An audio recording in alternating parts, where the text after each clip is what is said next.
Welcome to our show, Quality Education. Our show is based on how important education is in our lives. I'm your host, Shivani Raj. Welcome. For today's show, we have Mr. Venkat Ikkurthy, who is a statistician, an educationalist, and also a speaker. So, without any further delay, let's welcome him onto our show. Venkat Garu, welcome back. How are you?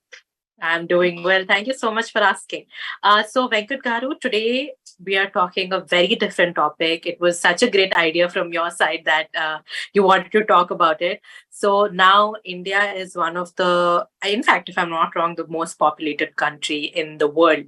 So we thought, you being a statistician, you have a lot of great points that you wanted to put in. But before we start, is there anything that you want to, give an introduction to the viewers about the topic today? Yeah, today's topic is India is the number one populated country in the world. Reaching that level, we have some advantages as well as disadvantages. So we are going to talk. We are going to enjoy. We are in a number one position in the universe. Suppressing this like China. So what are the advantages we have it? Suppose if we are not going in a right direction, what will happen? That is also another important part. These are all the things we are going to discuss. As a statistician, I can smell what exactly is going to be happen after some time. After some time means another 20 years, another 30 years, what will happen? So we need to figure it out, those things. People should have a long-term vision. That's very, very important. How we want to reach this type of things. So, ఇప్పుడు మీరు numbers తీసుకున్నట్లయితే మనకి 0 నుంచి 14 years వరకు అంటే 0 to 14 age ఉన్నటువంటి వాళ్ళు ఇప్పుడు ఇండియాలో ఆల్మోస్ట్ 35 crores అండి. అంటే ఉన్న పాపులేషన్ లో మోర్ దాన్ 25% ఉన్నారు ఇక్కడ.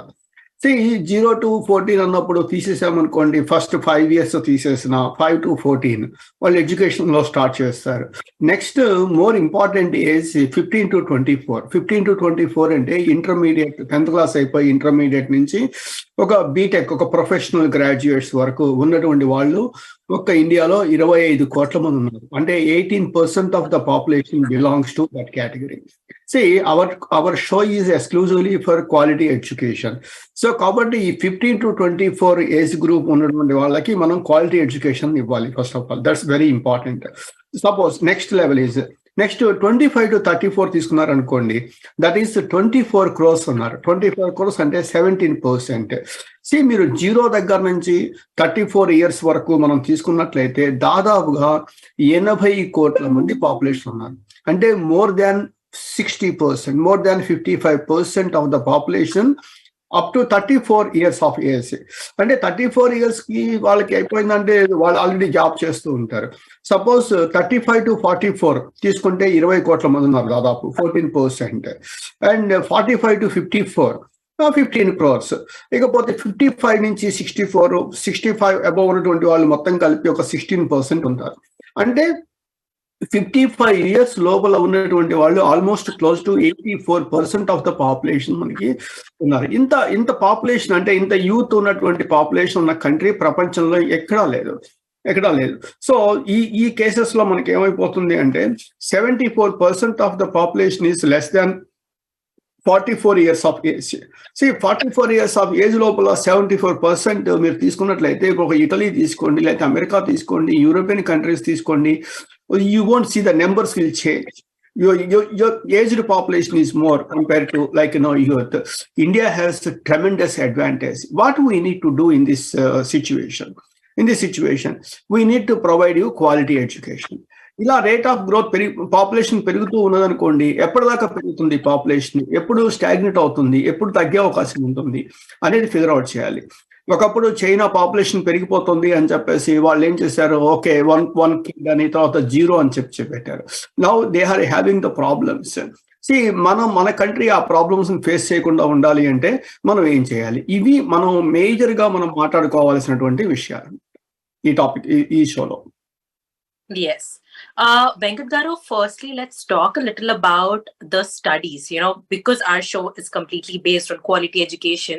now that you have so much numbers of youth studying, the education opportunities will increase and decrease. I think it has pros and cons. There's a saying in English, is it a curse or a blessing? So in your point of view as an educationalist for so long, what do you think about the opportunities out there for studying in India? Studying in India up to bachelor's degree or something like, learn locally, expose globally. That's the concept behind it. Learn locally, expose globally. Because మిగతా దేశాల్లో ఇలాంటి youth లేరు కాబట్టి ఆ దేశాలన్నీ ఏం చేస్తాయి, youth ని అట్రాక్ట్ చేయడం బిగిన్ చేస్తాయి. ఇప్పుడు ఫర్ ఎగ్జాంపుల్ అమెరికా కావచ్చు, కెనడా కావచ్చు, యూరోప్ కావచ్చు, లైక్ దీస్ కంట్రీస్ ఏం చేస్తున్నాయి, ఇండియా నుంచి యూత్ ని అట్రాక్ట్ చేసే పరిస్థితి చేస్తున్నాయి. అట్రాక్ట్ చేస్తున్నా ఉన్నప్పుడు ఏమైపోతుంది, ఆ దేశాలకు వెళ్ళిపోతున్నాము అంటే అర్థం ఏంటి, like we want to get more knowledge, like that's the reason. So ఈ 15 to 24 years లో ఉన్నటువంటి almost 18% of the population, that almost close to 25 crores of this population are going to get graduated, going to get some professional degrees. So in this type of situation, they want to get a quality education. Quality education అన్న పదాన్ని మనము మళ్ళీ again stress చేయాలి. అక్కడ quality education తీసుకున్న తర్వాత then if they are able to get the, because the world is like a village nowadays. ఒకప్పుడు ఒక రాష్ట్రం అనుకునే వాళ్ళు, ఒకప్పుడు దేశం, ప్రస్తుతం ప్రపంచం అంతా ఒక విలేజ్ లాగా ఫామ్ అయిపోయింది. సో కాబట్టి ఆపర్చునిటీస్ మనం గ్రాప్ చేయాలి అంటే క్వాలిటీ ఎడ్యుకేషన్ ఉండాలి. ఇక్కడ ఎడ్యుకేషన్ అనేది ఒక క్రైటీరియా. స్టేట్ గవర్నమెంట్స్ ఇవన్నీ ఎడ్యుకేషన్ గురించి వాళ్ళు చాలా వర్క్ చేస్తున్నారు. But we want to convert that into quality education. Suppose ఈ క్వాలిటీ ఎడ్యుకేషన్ లో లేదనుకోండి, లేనప్పుడు ఈ 25 కోట్ల మందికి 25 crores ఇంతమందికి జాబ్స్ కల్పించడం గవర్నమెంట్ వాళ్ళు అవుతుందా? అవ్వదు, ఖచ్చితంగా కాదు, 100%. సో కానప్పుడు ఏం చేయాలి, అందుట్లో అట్లీస్ట్ ఒక 10% or 20% people wants to go to abroad to get opportunities. So that means that is the advantage for the country. ఎప్పుడు వాళ్ళు వెళ్ళగలుగుతారు, they have good quality education. They have quality education లేకపోతే వాళ్ళు బయటికి వెళ్ళలేని పరిస్థితి అయిపోతుంది. సో బయటికి వెళ్ళిన తర్వాత వాళ్ళు అక్కడ సక్సెస్ అవ్వచ్చు, మళ్ళీ బ్యాక్ రావటం, ఆ తర్వాత విషయాలు. బట్ వేరాజ్ ఈ 25 కోట్ల మందికి ఖచ్చితంగా మనము ఎంత ఫాస్ట్ గా అంటే క్వాలిటీ ఎడ్యుకేషన్ ఇవ్వగలిగితే అంత మనకి ప్లస్ పాయింట్ అవుతుంది అనేది మోర్ ఇంపార్టెంట్ పార్ట్ ఇక్కడ. Yes. So Venkat Garu, I had a question about job opportunities, because there is a huge need of people working, or I don't know, vice versa, or maybe there is a lot of unemployment happening also. You see a lot of B.Tech students, unfortunately, who are jobless. You see a lot of people with good degrees who are basically jobless, or they're working for a very less salary. Why do you think this actually happens in the working industry? అది that is మీరు చాలా మంచి question ఇది. యాక్చువల్గా ఇక్కడ ఒకటి ఆలోచించండి, IITs ఉన్నాయి. ఐఐటీస్ నుంచి వచ్చినటువంటి వాళ్ళు ఖాళీగా ఉన్నారా? First question. రెండవది ఎన్ఈటీస్, నేషనల్ ఇన్స్టిట్యూట్ ఆఫ్ టెక్నాలజీ అని ఇంతకుముందు ఆర్ఈసి అనేవాళ్ళు, వాటి నుంచి బయటకు వచ్చినటువంటి వాళ్ళు ఖాళీగా ఉన్నారా? ఖాళీగా లేరు కదా. ఎందుకు ఖాళీగా లేరు అంటే అక్కడ ఉన్నటువంటి కరికులం కన్నా కూడా attitude is the important part. మనం చదివేటువంటి పద్ధతి డిఫరెంట్ గా ఉండాలి. That's very important. ఇప్పుడే మనం డిస్కస్ చేస్తున్నాం, 25 crores of people professional graduates గా బయటకు వచ్చేసారనుకోండి, ఒక 10 years లో వచ్చేసినప్పుడు వీళ్ళలో ఎంతమంది ఐఐటీస్ నుంచి బయటకు వస్తారు, ఎంతమంది ఎన్ఈటీల నుంచి బయటకు వస్తారు, ఇవన్నీ పక్కన పెట్టేద్దాం. ప్రతి కాలేజీలో కూడా టాపర్ తీసుకోండి, whether is a big college or whether is a small college, doesn't matter. ప్రతి కాలేజీలో ఉన్న టాపర్కి ఉద్యోగం వస్తుందా రావట్లేదా? College topper is small college. ఇక్కడ మీరు చిన్న ఎగ్జాంపుల్ మనం డిస్కస్ చేయొచ్చండి. ఏంటంటే ఒక మాల్ అంటే మీకు తెలుసు, సమ్ ఎగ్జిబిషన్ గ్రౌండ్స్ లో వాళ్ళు ఏం చేస్తారంటే, ఒక అతను సెల్లింగ్ ద బెలూన్స్ అమ్మేస్తుంటే దూరంగా ఒక బ్లాక్ నిక్రో కిడ్ చూసాను, is it black balloon can fly అంటాడు. వాడు పోయి క్వశ్చన్ అడుగుతాడు, బెలూన్స్ పిల్లలు కొనేసుకుంటూ ఉంటారు కదా ఎగ్జిబిషన్ గ్రౌండ్స్కి వెళ్ళినప్పుడు. So is it black balloon can fly అంటే అనగానే తన అమ్మేటువంటి that person is taking black balloon తీసుకొని అందులో హీలియం పంప్ చేస్తే గాల్లోకి ఎగిరిపోతుంది. ఇక్కడ గాల్లోకి ఎగిరిపోవడానికి కలర్ ఆఫ్ ద బెలూనా, ఇన్సైడ్ ఉన్న హీలియమా? కలర్ ఆఫ్ ద బెలూనా, ఇన్సైడ్ ఉన్న హీలియం హెల్ప్ చేస్తుంది పైకి వెళ్ళడానికి.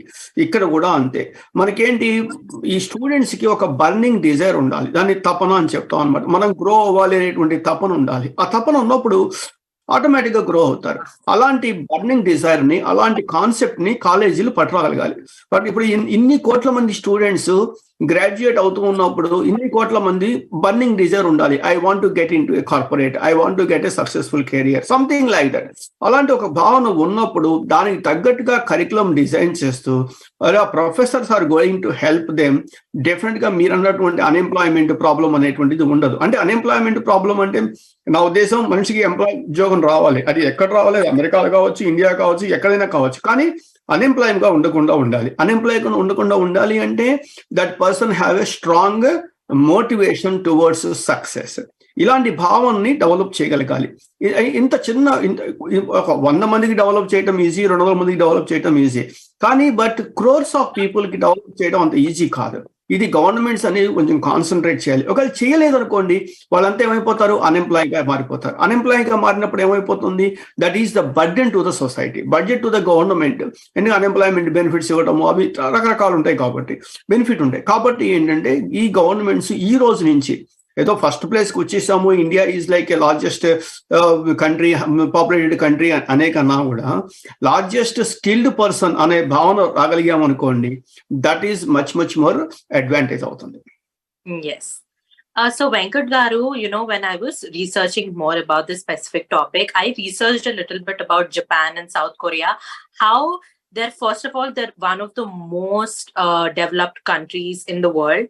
And second of all, I don't know if a lot of people know, but they are populated, but their majority of population are about 60 to 65 years, which is right now a very critical, back down for the countries. But yet they are one of the most populated countries in the world. Why do you think that doesn't happen here in India, even though we have such big youth numbers?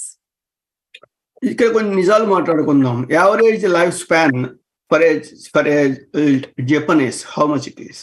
Is close to 88, I think. Is maybe more. 100 years ఉన్నటువంటి వాళ్ళు కొన్ని వందల మంది ఉంటారు జపాన్లో. But like this. అదే India వచ్చేసరికి average life span in India is మొన్నటి దాకా 71 ఉంది. ఇప్పుడు ఈ మధ్య కొంచెం పెరిగి 72 అయింది. ఇప్పుడు ఏమైపోయింది, మీరు చెప్పిన ప్రకారం జపాన్, కొరియా వీటన్ని కూడా ఎకానమీ వైజ్ తీసుకునేటట్టయితే India is the 4th largest economy, I think nowadays. Japan అవి ఎక్కడో ఉంటాయి. సో కాబట్టి ఇక్కడ ఏమైపోతుందంటే మన సమస్య ఏమిటంటే మనకి యూత్ ఉన్నారు ఇక్కడ. ఫస్ట్ ఆఫ్ ఆల్ అంటే ఏంటి, average life span is equal to 72 years, 73 years అంతే ఉంటుంది, కానీ 90 ఇయర్స్ ఉండట్లేదు.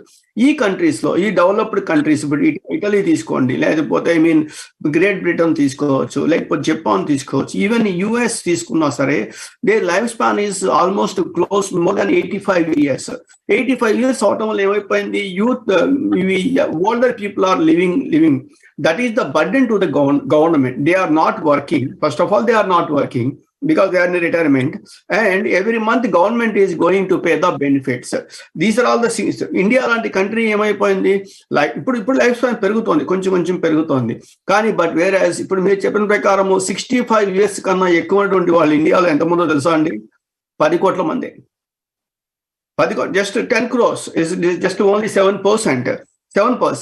సో అదే మీరు ఇటలీ తీసుకున్నారు అనుకోండి, మోర్ దాన్ 65%, 65 ఏజ్ ఉన్నటువంటి వాళ్ళు 70% ఉంటారు అక్కడ. సో కాబట్టి అందుకనే కదా కోవిడ్ టైంలో కూడా బ్యాడ్లీ ఎఫెక్ట్ అయిన కంట్రీస్ లో ఇటలీ ఒకటి బాగా బ్యాడ్లీ ఎఫెక్ట్ అయింది, బికాస్ ఆఫ్ ఏజ్ వల్ల అనమాట. సో ఇవన్నీ ఈ స్టాటిస్టిక్స్ అన్ని కూడా మనం బిల్డ్ చేసుకున్నాం అనుకోండి, ఇండియా లాంటి కంట్రీకి అడ్వాంటేజ్ ఏంటి, ఈ 15 to 24, 25 to 34, 35 to 44 age group అన్నటువంటి వాళ్ళని తీసుకున్నాం అనుకోండి, almost close to 70 crores. These people are working. They are not a burden to the government. These people are working. They are making revenue for next 20 years, 30 years, 40 years. That is the advantage for India వచ్చేసరికి. అదే కనుక reverse అయింది అనుకోండి, for example 65 years తర్వాత మనకి 25% population ఉన్నారు అంటే probably government May collapse because it's burden to the government. So కాబట్టి ఆ కంట్రీస్ ని ఈ కంట్రీని మనం పోల్చలేమండి, బికాస్ ఆఫ్ పాపులేషన్ క్రైటీరియా తీసుకున్నప్పుడు మన ఇండియా కాదు, ప్రపంచం మొత్తం మీద ఏ కంట్రీలో కూడా లేనటువంటి యూత్ ఇండియాలో ఉన్నారు ప్రస్తుతం ప్రపంచం. కాబట్టి ఏంటి, ప్రపంచం మొత్తానికి యూత్ ని సప్లై చేసే కెపాసిటీ ఇండియాలో ఉంది. ప్రపంచం మొత్తానికి, నాట్ ఓన్లీ ఫర్ ఒక కంట్రీ 2 కంట్రీలకు కాదు, ప్రపంచం. కానీ యూత్ ని సప్లై చేయాలి అనేటట్టయితే యూత్ కావాల్సింది ఏంటి, quality education. So quality education అన్నప్పుడు వాళ్ళకి క్లియర్ గా చెప్పాలి. ఇప్పుడు అమెరికాలో ఎన్ని అవకాశాలు ఉన్నాయి, కెనడాలో ఉన్నాయి, Australia, New Zealand, all these countries లో plenty of opportunities are available. ఈ ఆపర్చునిటీస్ మనం గ్రాప్ చేయాలి అంటే వాళ్ళకి ఏ స్కిల్స్ కావాలో ఆ స్కిల్స్ ని డిగ్రీలో నేర్పించి డిగ్రీలో చేసేవారనుకోండి, డెఫినెట్గా that is advantage to the country. That advantage both ends. ఒక పర్సన్ అమెరికా లాంటి దేశం వెళ్ళాడు అనుకోండి, సో కొంత ఫారిన్ కరెన్సీ అనేది ఇండియాకి వచ్చేస్తుంది. That is advantage for the country. ఇప్పుడు వెళ్ళటం వల్ల, బయటికి వెళ్ళటం వల్ల ఎంత అడ్వాంటేజ్ ఉంటుంది. ఇవాళ ఇండియన్ ఫారిన్ రిజర్వ్స్ తీసుకున్నట్టయితే ట్రిలియన్స్ ఆఫ్ డాలర్స్ ఉంటున్నాయి. ఎక్కడి నుంచి వస్తున్నాయి trillions of dollars? Most of the dollars is from the NRIs నుంచి వచ్చేస్తున్నాయి. సో కాబట్టి that is the advantage. So ఇండియాకి పనిచేసేటువంటి కెపాసిటీ ఉన్నటువంటి వాళ్ళు next 30 to 40 years plenty of people ఉన్నారు. Next 30 to 40 years. సో కాబట్టి అది అడ్వాంటేజ్ గా తీసుకున్నప్పుడు ఖచ్చితంగా ఇండియాతో మనం ఏ దేశాన్ని మనం కంపేర్ చేయలేము. ఎందుకంటే ఇప్పుడు 155 crores 160 crores ఇండియన్ పాపులేషన్ ఉంటే, కొంచెం తక్కువగా చైనా పాపులేషన్ ఉంటే, the next third place goes to US. 33 crores 35 crores population ఉంటుంది అనమాట. యాక్చువల్ ఆ తర్వాత పాకిస్తాన్, ఈ కంట్రీస్ వచ్చేస్తాయి. సో కాబట్టి ఏంటి, ఒక ఇండియాలో ఉన్నటువంటి పాపులేషన్ అండ్ యూత్ తో మనం దాదాపు 100 కంట్రీలకి మనం సపోర్ట్ చేయగలిగే పరిస్థితిలో మనం ఉంటాం. అట్ ద సేమ్ టైం ఏంటంటే వీళ్ళు దేశానికి ఎలా ఉపయోగపడతారు, అదే ఇది ఇంపార్టెంట్. బయట దేశాలు ఉపయోగించుకోవడం గురించి పక్కన పెట్టేద్దాం, ఈ లోపల ఎలా ఉపయోగపడతారు. సో స్టాండర్డ్ ఆఫ్ లివింగ్ పెరుగుతుంది, ఖచ్చితంగా ప్రొడక్టివిటీ అనేది ఇంపార్టెంట్ అయిపోతుంది యూత్ కాబట్టి. సో కొత్త న్యూ ఇన్వెన్షన్స్ అనేవి స్టార్ట్ అవుతాయి. బికాస్ ఆఫ్ క్వాలిటీ ఎడ్యుకేషన్ పెరిగిన కొద్దీ కొత్త యొక్క ఇన్వెన్షన్స్ స్టార్ట్ అవుతాయి. ఇప్పుడు ఈ రోజే ఒక పేపర్ స్టేట్మెంట్ చూసాను నేను. యాక్చువల్లీ ఆ పేపర్ స్టేట్మెంట్ లో ఏమంటే, quality only education system drives away property. Only education system, అదే మనం డిస్కస్ చేస్తున్నాం ఈ రోజు జగన్ స్టేట్మెంట్ అనమాట యాక్చువల్గా. సో కాబట్టి ఏంటి, ఎడ్యుకేషన్ సిస్టమ్ ని క్వాలిటీ ఎడ్యుకేషన్ గా కన్వర్ట్ చేశాము అంటే ఖచ్చితంగా పావర్టీ బయటకు వెళ్ళిపోతుంది. పావర్టీ ఎప్పుడు బయటకు వెళ్ళిపోతుంది? ఖచ్చితంగా they want to make revenue, they want to make sustainable salaries. ఇందా మీరు అన్నారు తక్కువ శాలరీస్ కి పనిచేస్తున్నారు. ఎందుకు పనిచేస్తున్నారు తక్కువ శాలరీస్ కి? అవకాశాలు లేక, న్యూ ఇన్వెన్షన్స్ లేకపోవటం వల్ల. మీరు ఒకటి బాగా గుర్తుపెట్టుకోండి, ఇండియన్ ఎడ్యుకేషన్ సిస్టమ్ కి అమెరికన్ ఎడ్యుకేషన్ సిస్టమ్ కి చాలా డిఫరెన్స్ ఉంది. ఆ డిఫరెన్స్ ని ఎలిమినేట్ చేయాలంటే ఏం చేయాలి అంటే, నేను ఒక మీటింగ్ లో నేను చెప్పాను, నేను ఒకటే క్వశ్చన్ అడిగాను మీటింగ్ లో, see what are the 10 items we are using every day చెప్పండి అని అడిగాను. ఈ పెన్ యూజ్ చేస్తాము, కంప్యూటర్ యూజ్ చేస్తాము, లైక్ పేపర్ యూజ్ చేస్తాము, ఇట్లా 10 items రాయండి. 10 items. ఈ 10 items లో ఏ ఒక్కటైనా ఇండియన్స్ ఇన్వెంట్ చేశారా? Across the globe these 10 items are used by humans.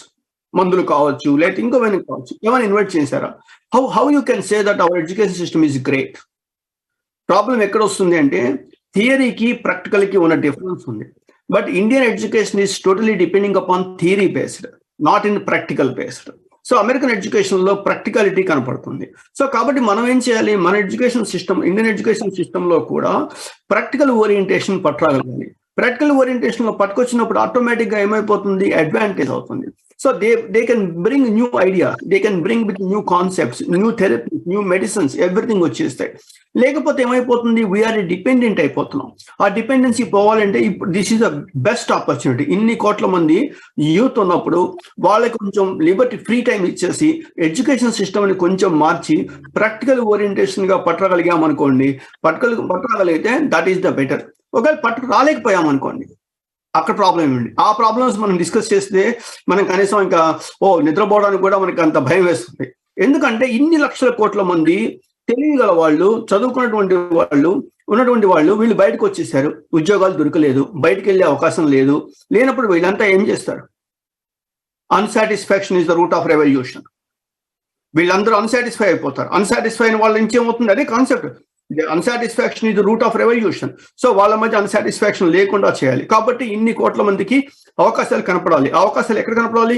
నువ్వు ఇండియాలో ఇన్ని అవకాశాలు ఉన్నాయి, భారతదేశాలు ఇన్ని అవకాశాలు ఉన్నాయి, ఇన్ని అవకాశాలు అనేది నువ్వు పట్టురాగాలి. అలా పట్టురాగలిగినప్పుడు చెప్పాను కదా, this is like a big weapon. దీన్ని పర్ఫెక్ట్ గా ఉపయోగించుకోవచ్చు.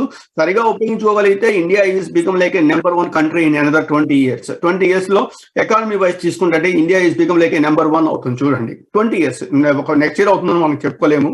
Definite it will take some time. 20 years పడుతుంది. సో ఈ 20 years పాటు ఇన్ని లక్షల కోట్ల మంది ఉద్యోగాలు చేస్తూ కొత్త కొత్త ప్రోడక్ట్స్ డెవలప్ చేశారనుకోండి, that is the biggest advantage for the country. Yes. Definitely. So, Venkat Garu, you just kind of gave an introduction about how the education system here is very different from USA. You know, when I was studying, project works were not given, importance. We only we had to study for 80 marks, and 10 marks was like a slip test, and another 5 marks were for project. But, you know, in USA, it's very different. You are given assignments, you're given many project works to do, which is again you gave a perfect example about how practical they are. So how important is must the government change now so that students are not just theoretically educated but also practically educated? అదే అండి problem అక్కడే వస్తుంది. థియరీకి ఇచ్చినంత importance మనం ప్రాక్టికల్గా ఇవ్వట్లేదు. ఈ రోజు ఇంటర్మీడియట్ ఉన్నాయి, ఇంటర్మీడియట్ రిజల్ట్స్ వచ్చాయి. రిజల్ట్స్ వస్తే 77% కృష్ణా డిస్ట్రిక్ట్ నెంబర్ 1 ప్లేస్ అని, 76 గుంటూరు డిస్ట్రిక్ట్, ఇంకోటి ఏదో సంథింగ్ నేను జస్ట్ విన్నాను రిజల్ట్స్ వచ్చేసరికి. వాళ్ళందరూ మార్క్స్ ఎంత వచ్చాయి? 1000కి ఆల్మోస్ట్ క్లోజ్ టు 990 వచ్చాయి. 1000కి 980 మార్క్స్ వచ్చాయి. ఈ 1000కి 980 మార్క్స్ వచ్చిన, లేకపోతే టాప్ 10 ర్యాంకర్స్ తీసుకోండి. టాప్ 10 ఎంసెట్ లో వచ్చిన, ఎంసెట్ ఇంటర్మీడియట్ లో ఉన్న టాప్ 10 ర్యాంకర్స్ తీసుకొని వాళ్ళని ఎంసెట్ ఎగ్జామినేషన్ కండక్ట్ చేసి, ఎంసెట్ ఎగ్జామినేషన్ లో వాళ్ళ ర్యాంక్స్ ఏమిటో చూడండి. Huge big ranks. వాళ్ళు ఫస్ట్ ర్యాంక్ రావట్లేదు. ఇక్కడ టాప్ ర్యాంక్ వచ్చిన వాళ్ళకి ఇక్కడ టాప్ ర్యాంక్ రావట్లేదు. అంటే అర్థం ఏంటి? మనం చదివేటువంటి పద్ధతిలో అప్లికేషన్ ఓరియంటెడ్ అప్రోచ్ దూరం అయిపోయింది. That is the biggest problem. ఆ ప్రాబ్లంని మనం ఖచ్చితంగా ఎలిమినేట్ చేయాలి. కనీసం అప్పుడేంటి, ఒక స్టాటిస్టిక్స్ తీసుకోండి. ఇంటర్మీడియట్ లో టాప్ 100 పీపుల్ తీసుకోండి, అండ్ ఎంసెట్ లో ఒక 100 పీపుల్ తీసుకోండి. వీళ్ళిద్దరి మధ్య రిలేషన్షిప్ ఎస్టాబ్లిష్ చేయండి, కొరిలేషన్స్ ఎస్టాబ్లిష్ చేస్తే మనకు అర్థమైపోతుంది. అలాంటప్పుడు ఇక్కడ అసలు ఈ ఎంసెట్ అనే పదం ఎందుకు అసలు అక్కర్లేదు. ఇక్కడ సిస్టమ్ని మనం పర్ఫెక్ట్ గా డిజైన్ చేయగలిగితే ఈ మార్క్స్ బేస్ చేసుకొని సీట్లు ఇచ్చేయచ్చు కదా. ఇంకొక ఎగ్జామినేషన్ పెట్టడం ఎందుకు దండగా. సో కాబట్టి ఏమైపోతుందంటే ప్రాక్టికల్ ఓరియంటేషన్ మనం మీరే చెప్తున్నారు. థియరీ 70 మార్క్స్, ఒక 10 మార్క్స్ ఉంటాయి, ఒక 5 మార్క్స్ ప్రాక్టికల్ కో లేకపోతే ఉంటాయి అని చెప్తున్నప్పుడు ఒకసారి ఆలోచించండి, మనం ఎక్కువ ఇంపార్టెన్స్ దేనికి ఇవ్వాలి? ప్రాక్టికల్ క్వాలిటీకి ఇవ్వాలి. ప్రాక్టికల్కి ఇచ్చినప్పుడే వాళ్ళకి దాని యొక్క ఏమంటారు గ్యాప్ అనేటువంటిది, ఇండస్ట్రీకి ఇన్ను ఎడ్యుకేషన్ ఉన్న గ్యాప్ అనేది తగ్గే అవకాశం అనేటువంటిది ఒకటి వచ్చేస్తుంది. అది చేయనంత వరకు మనం ఎన్ని ఎగ్జామ్స్ పెట్టుకున్నా, మనం ఏం చేసినా, ఇండియా ఈజ్ ఏ డెవలపింగ్ కంట్రీనే ఉంటుంది. ఇండియా డెవలప్డ్ కంట్రీ మారాలి అంటే ఖచ్చితంగా ఎడ్యుకేషన్ సిస్టమ్ మారాల్సిందే. ఎడ్యుకేషన్ సిస్టమ్ మారేసేసి ఎడ్యుకేషన్ సిస్టంలో ప్రాక్టికల్ అప్రోచ్ బిల్డ్ చేయగలిగినప్పుడు ప్రాజెక్ట్స్ ఉంటాయి. చిన్న ప్రాజెక్ట్ ఇస్తాను. ఇప్పుడు నేను సపోజ్ ఇవాళ నేను మీతో మాట్లాడాలనుకున్నప్పుడు నేను ఆలోచించాను, అసలు ఇండియా పాపులేషన్ ఇంత ఎందుకు గ్రో అయిపోయింది? What are the reasons behind it is? 1980లో 60 కోట్లు ఉన్న పాపులేషన్ ఇప్పుడు 150 crores పాపులేషన్ అయింది. What are the factors behind it is అనేది మనం డిస్కస్ చేస్తే there are 10 to 12 factors influence అయినాయి. ఒకటి, ఎడ్యుకేషన్ సరిగా లేకపోవటం, ఫస్ట్ మేజర్ ప్రాబ్లం. అది మేజర్ ప్రాబ్లం. రెండవది, లైక్ పీపుల్ హ్యావ్ డిఫరెంట్ ఆలోచనలు ఉండటం. రెండవది, బిలీఫ్స్ ఉండటం. ఇలాంటివన్నీ ఇన్ఫ్లుయెన్స్ చేశాయి. ఏ ఫ్యాక్టర్ ఎక్కువ ఇన్ఫ్లుయెన్స్ చేస్తుంది అంటే 100% ఎడ్యుకేషన్ లేకపోవడం ఎక్కువ ఇన్ఫ్లుయెన్స్ చేస్తుంది. 100%. సో ఎడ్యుకేషన్ ఉన్నట్లయితే వాళ్ళు ఆలోచిస్తారు. Suppose a family, my income is only this much. Suppose if I have like five people, how they can survive, how I can give a better education అన్న భావన వాళ్ళ మధ్యలో వచ్చింది అనుకోండి, వాళ్ళు ఇది చేస్తారు. ఈ భావన రావాలి అంటే వాళ్ళలో ఎడ్యుకేషన్ రావాలి. ఇప్పుడు మీరు చూసినట్లయితే మీరు చూడండి, స్టాటిస్టిక్స్ లో ఇప్పుడు మేల్ పాపులేషన్ ఎంత ఉందో తెలుసా మీకు? 52%. ఫిమేల్ పాపులేషన్ వచ్చేసరికి 48%. 48% అండి. మన ఇండియాలో 73 crores ఆఫ్ మేల్ పాపులేషన్ ఉంటే 65 crores ఆఫ్ ఫిమేల్ పాపులేషన్ ఉంది. ఎందుకున్నది? 20 years 30 years బ్యాక్ ఈ సెక్స్ ఐడెంటిఫై చేసేసి లాట్ ఆఫ్ కిడ్స్ ని చంపేశారు. ఫ్రాంక్ గా చెప్పాలంటే అది పరిస్థితి.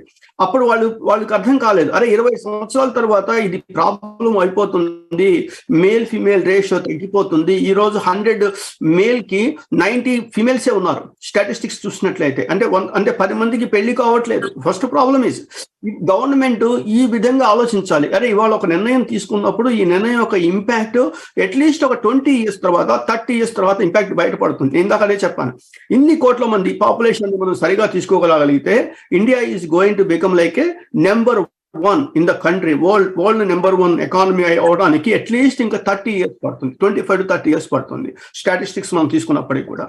ఏ కంట్రీకి లేనటువంటి అద్భుతమైనటువంటి అవకాశం ఈరోజు ఇండియాకి వచ్చింది. ఏ కంట్రీలో కూడా ఇంతమంది యూత్ మేల్ కానీ ఫిమేల్ కానీ ఏ కంట్రీలో లేరు. కాబట్టి ఈ యూత్ ని మనం సరైనటువంటి డైరెక్షన్ లో పట్టగలిగితే కాలేజెస్, ఇదంతా ఒక్కల టాస్క్ కాదు, లైక్ మీడియా కావచ్చు, మాలాంటి వాళ్ళు కావచ్చు, కాలేజెస్ కావచ్చు, గవర్నమెంట్ కావచ్చు, all these things make sure that we need to provide a quality education. That's one thing, and we need to give the options for them. Hey, if you completed the graduation like this, you have opportunities in these areas. అని చెప్పగలిగితే వాళ్ళలో hope అనేది develop అవుతుంది. ఆ hope develop అవడం వల్ల ఏమైపోతుంది అంటే అయిపోగానే వాళ్ళు ఏదో ఒక అవకాశం తీసుకునే అవకాశం ఉంటుంది. ఇందాక మీరు అడిగారు, మీరు ఇందాకన్నారు తక్కువ శాలరీస్కి పనిచేస్తున్నారు, లేకపోతే ఆపర్చునిటీస్ ఎలా ఉంటాయని. ఆపర్చునిటీస్ లేవు అనే పదం లేదండి, ఆపర్చునిటీస్ ఖచ్చితంగా ఉన్నాయి. కాకపోతే we need to ready to grab those opportunities. For that case what we need to do, there is no substitute for hard work. దాన్ని కొంచెం ఇప్పుడు మారుద్దాం, there is no substitute for smart work.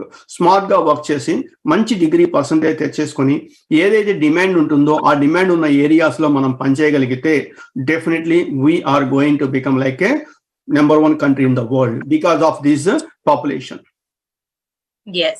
Finally, Venkat Garu, you just said, a few minutes back that how Indians will be most needed, how there's something called as most wanted, most needed for countries because we have more number of youth. We'll be super educated. I mean, of course, we will be more talented than any others. So, but what is happening nowadays is that when people are moving to other countries, they're very scared. They're like, oh my God, what if I don't get an opportunity? What if, there's something happening? So can you give an assurance, or maybe, can you talk a little to people who want to move to different countries and maybe start a new job and talk about the advantages that they can have? So definite గా అండి, పరాయి దేశానికి వచ్చేటప్పుడు కొంచెం భయం అనేది ఉంటుంది. Definite గా మనం దేశం వెళ్తున్నాము, అక్కడ మనం సక్సెస్ అవ్వాలి అనేటువంటి భయం అనేది ఖచ్చితంగా ఉంటుంది. ఆ భయమే మనని సక్సెస్ చేస్తుంది. అక్కడ ఫ్రీగా వెళ్ళగానే ఒక 100K ఉద్యోగం వచ్చేస్తుంది, లేకపోతే ఇంకోటి వస్తుంది అని చెప్పడం వల్ల మనకి అడ్వాంటేజెస్ ఏమీ లేదు. I'm very positive. ఖచ్చితంగా ఆ భయం, మనం పరాయి దేశం వెళ్తున్నాము, పరాయి దేశంలో ఒక లాంగ్వేజ్ ప్రాబ్లం ఉండొచ్చు, టెక్నాలజీ ప్రాబ్లం ఉండొచ్చు, అన్నిటినీ మనం ఓవర్కమ్ అవడానికి టైం పడుతుంది. డెఫినెట్ గా మనం సక్సెస్ అవ్వచ్చు. ఈ పరాయి దేశం, ఇట్ మేబీ లైక్ అమెరికా కావచ్చు, కెనడా కావచ్చు, అదర్ కంట్రీస్ కావచ్చు, ఈ వెళ్ళి సక్సెస్ అయిన ప్రతి ఒక్కళ్ళకి కూడా 2 చేతులు 2 కాళ్ళు 1 తలకాయ ఉంది షూర్గా. కాబట్టి వాళ్ళందరూ కూడా ఏంటంటే కష్టపడకుండా మాత్రం ఏమీ జరగలేదు. ఇవాళ ఇలా మాట్లాడుతున్నాను అంటే నాకు తెలుసు, నేను 23 years బ్యాక్ నేను యూఎస్ వచ్చాను, ఏదో కింద మీద పడ్డామో, ఏదో కష్టపడ్డామో, like all these things. So there is no substitute for hard work. There is no substitute for smart work. Get a subject. That's more important is basics. ఇందాక మీరు అన్నారు, ప్రపంచం మొత్తానికి యూత్ ని ప్రొవైడ్ చేసే కెపాసిటీలో ఇండియా ఉన్నది. ఆ యూత్ కి ఇండియా చేయాల్సింది బేసిక్స్ పర్ఫెక్ట్ గా నేర్పించడమే. ఎక్కువే నేర్పించక్కర్లా, వెరీ బేసిక్స్ పర్ఫెక్ట్ గా నేర్పించగలిగితే అందులో నుంచి ఒక 20% or 30% people wants to go to abroad for making further studies or something. అందులో కొంతమంది సక్సెస్ అయిపోతారు, అక్కడే ఉంటారు. అక్కడి నుంచి మళ్ళీ కొంతమంది బ్యాక్ వచ్చే అవకాశం ఉంటుంది. ఇవన్నీ జరుగుతాయి.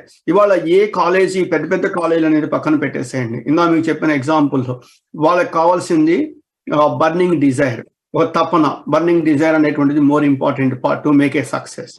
సో ఫర్దర్ మనం ఎంతవరకు హెల్ప్ చేయగలమో అంతవరకు మనం హెల్ప్ చేయొచ్చు. Yes, sure, definitely, Mr. Venkat Garu. I think we had such a great show. We covered so much. We'll definitely continue this on our next episode. But thank you again, Venkat Garu, for tuning in.